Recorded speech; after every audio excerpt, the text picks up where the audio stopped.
ईद के दिन लोग जो है अपने प्यारों को याद करते हैं, तो ख़ास तौर पर अगर आपकी बात की जाए ईद के रोज़ क्या आप किसको याद करते हैं? रो पड़ूंगा माँ के लिए, बस किसी को याद नहीं।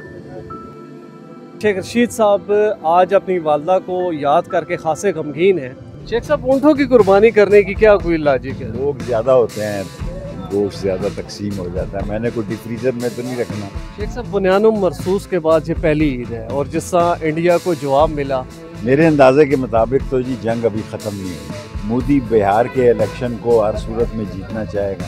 साथ खड़े होंगे अपनी कौम के, इस्लाम के, पाकिस्तान के, अफवाज के। जी मैं हूँ इमरान असगर और आप देख रहे हैं एक्सप्रेस न्यूज़। जैसा कि ईद उल अज़हा और कुर्बानी का सिलसिला जारी है, मुल्क भर की तरह रावलपिंडी में भी जानवर जो हैं अल्लाह की राह में कुर्बान किए जा रहे हैं। इस वक्त हम साबिक वफाकी वज़ीर शेख रशीद साहब के साथ मौजूद हैं। ये हस्बे रवायत ईद का पहला दिन अपनी सियासी बैठक लाल हवेली में गुजार रहे हैं और यहीं पर कुर्बानी का फरीज़ा भी अदा कर रहे हैं। शेख साहब से जानते हैं कि उनकी ईद कैसी गुजर रही है, उनके वोटर्स उनसे मिल रहे हैं, इस वक्त क्या वो सारी सूरत हाल को देख रहे हैं। इमरान असगर साहब, आप भाई हैं, आप सीनियर साफ़ी हैं। रात को मंडियाँ क्रैश कर गई बुरे तरीके से, कोई ख़रीदार नहीं था और 25% कुर्बानी हुई है इस मरतबा। अच्छी बात तो नहीं है ये, कम से कम 50% होनी चाहिए थी जी। अब तो कसाई गोश्त लेके आ रहे हैं बकरे, और यहाँ कसाई मिला नहीं करते थे कुर्बानी के लिए इस लाल हवेली के सामने। तो अब तो कसाई आवाज़ें दे रहे हैं कि कोई कुर्बानी। और किसी, ये कैमरा आप ले जाएं, किसी ने नया सूट नहीं पहना हुआ। इमरान असगर साहब, एक आदमी का कैमरा दिखा दें जिसने नए कपड़े पहने हों।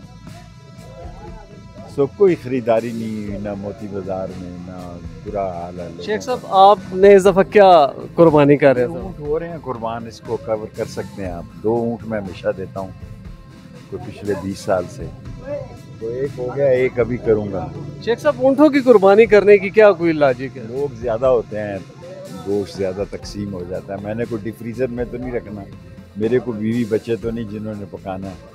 सो ये जानवर बड़ा होता है ना, तो ज़्यादा लोगों में, गरीबों में तकसीम हो जाता है। और कई लोग समझते हैं कि इसका गोश्त अच्छा होता है बुज़ुर्गों के लिए, तो यहाँ बुज़ुर्ग आप देखें लाइन में लगे होंगे। शेख साहब, आप ईद का पहला रोज़ लाल हवेली में गुजारते हैं, आपकी सियासी बैठक है कि क्या इसका मकसद क्या होता है? लोगों से कनेक्टिविटी रहे? बस लोगों से हमेशा से, स्कूल कॉलेज लाइफ से, जब बुद्धो बाई मालक थी यहाँ मैं किताबें भी बेचा करता था बचपन में, तो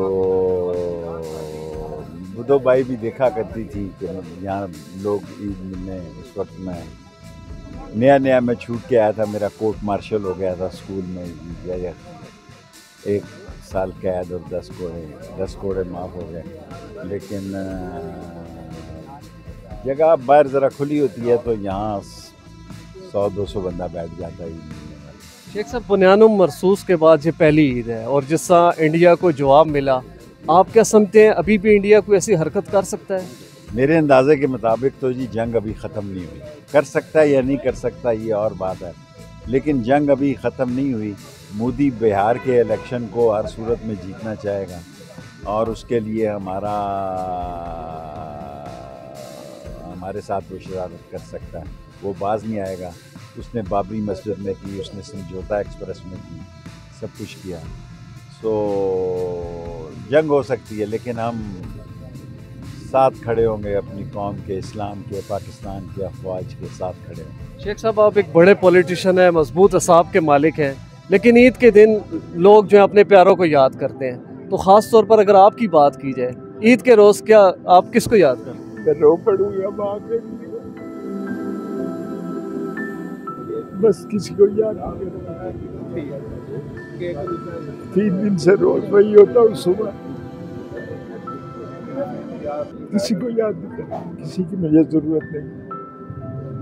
जी सुना आपने, शेख रशीद साहब आज अपनी वालदा को याद करके खासे गमगीन हैं, लेकिन इन्होंने जो अल्लाह की राह में ऊँट कुर्बानी का जो सिलसिला है गुज़िश्ता 20 साल से, उसकी मंतक भी बता दी कि मकसद सिर्फ यही है कि अल्लाह की राह में कुर्बान होने वाले जानवरों का जो गोश्त है वो ज़्यादा से ज़्यादा लोगों को तकसीम हो।